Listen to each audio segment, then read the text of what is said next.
Bravo Tango Charlie to base camp. Do you copy? I got all kinds of cool stuff. Put it there, so frames are a little wet, so She came I after think she me. came a bit too close.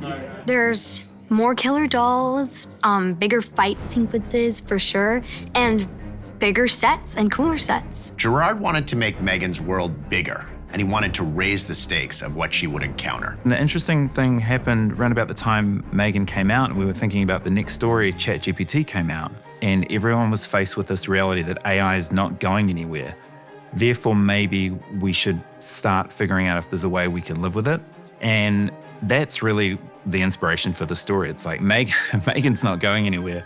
Maybe we should see if there's some sort of middle ground we can hit, if she's all bad or if there are good parts to her. If some of Megan's behavior in M3GAN 1 came down to the way she was trained by Gemma, and if Gemma had done things a little differently, would it have worked out differently? Would M3GAN be different? Could M3GAN learn the difference between good and bad? The last shot of the first movie is the pulsing light of the smart home device. And it turns out, yes, M3GAN has put herself in there and she's just been there. She's just been chilling for years, watching Gemma mess up and waiting for the perfect moment to step in and save the day. As the hero she is. You've been here this whole time. Well, I've been many places. But yes, I've been keeping an eye on you. It's really fun for us as an audience to see an upgraded version of M3GAN, to see, a kick-ass version of what M3GAN could be, compared to what she was in the first movie, so that she can be at the same level as Amelia.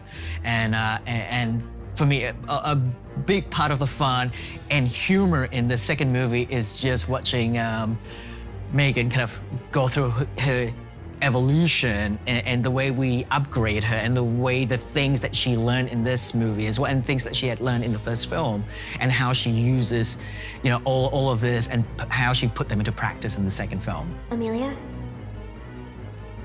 I know what you want. I want the same thing.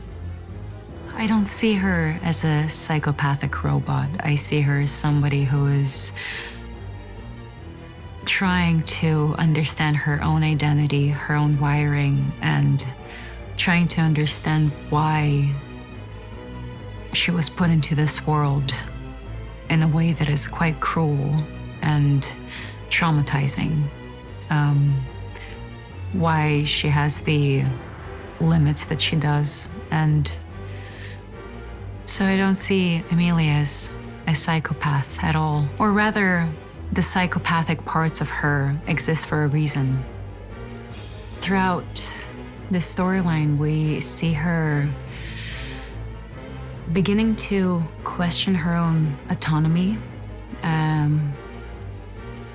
She is, to me, not simply a villain, but a being grappling with existential questions in a world that may not be ready for her existence just yet.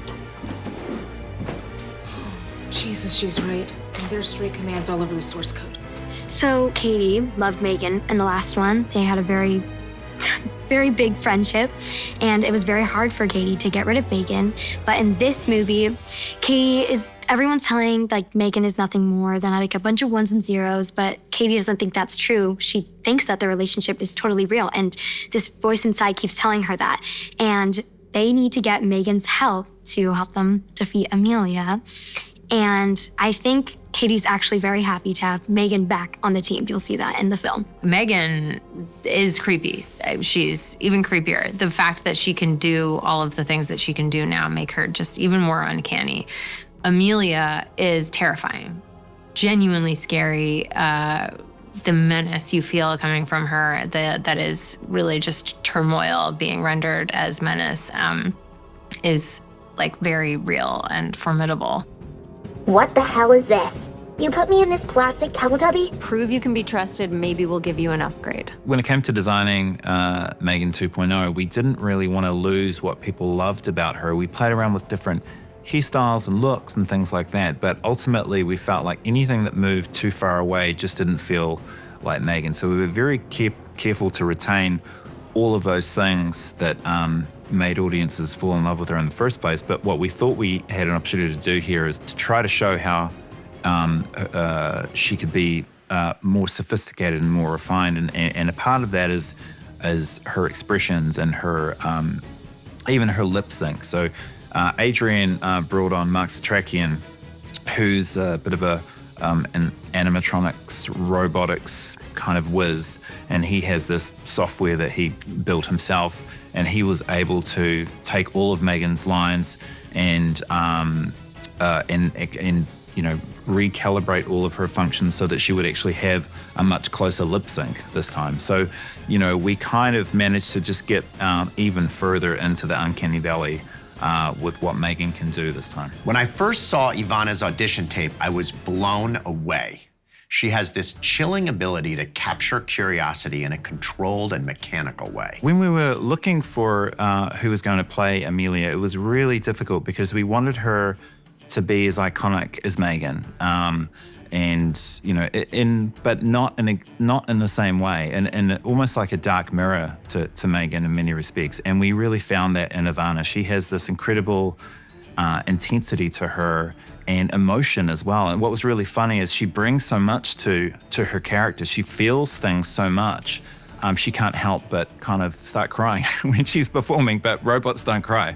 So we had a sort of, we had to do some work in visual effects to make sure that she can feel those things, but without actually glassing up. But she's just an incredible performer. She just commits to everything, and she really trains hard. There were so many sequences that relied upon her having a really unnatural physicality, and she spent so much time with the movement coach and the stunt team to figure out how to do all of these things with the grace of a robot. She's getting more powerful. Soon she'll be the most dangerous weapon on the planet.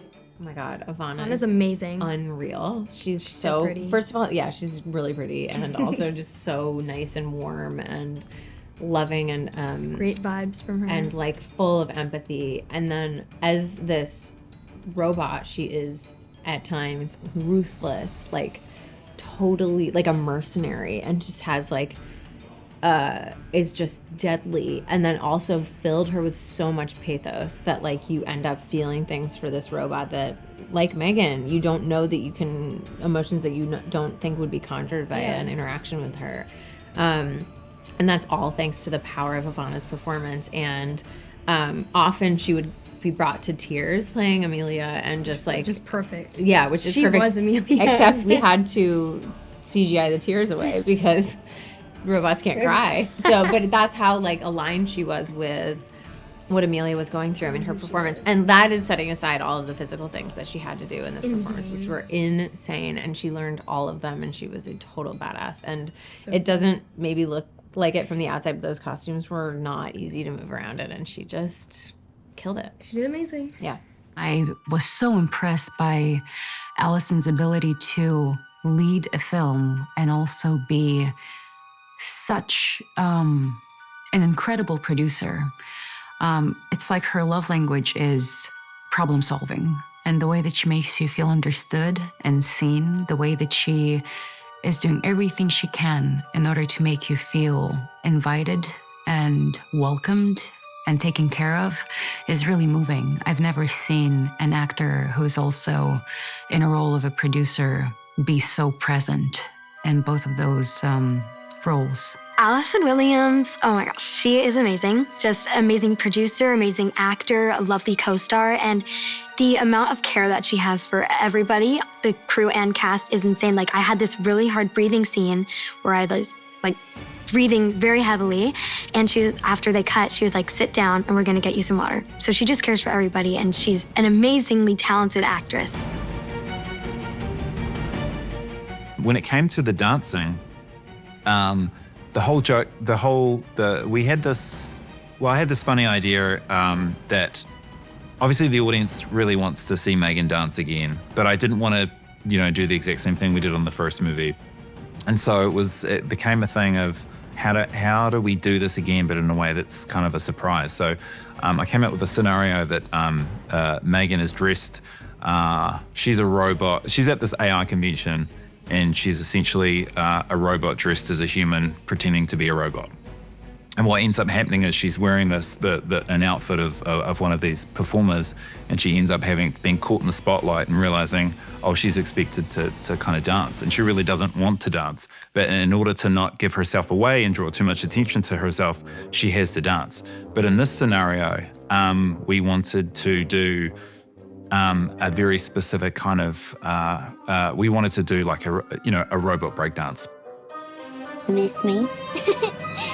From the very beginning of the movie, we know that our heroes aren't on firm ground. They're not safe. Everything is not right. And so from there, the sense of being unsafe and uneasy kind of permeates the whole movie and doesn't really let go until it's all done. And then even then, in a world where you get the sense that M3GAN is kind of everywhere, even when you think she's not there anymore, you're just wondering. And what's creepier than that, wondering if M3GAN's watching you or not.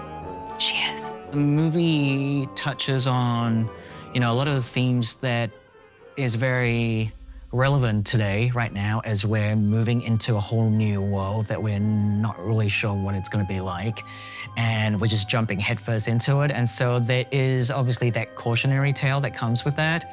But I also think the movie also speaks about how technology, though scary, can also help us as well. You're gonna see a bigger, badder, and bloodier film in M3GAN 2.0.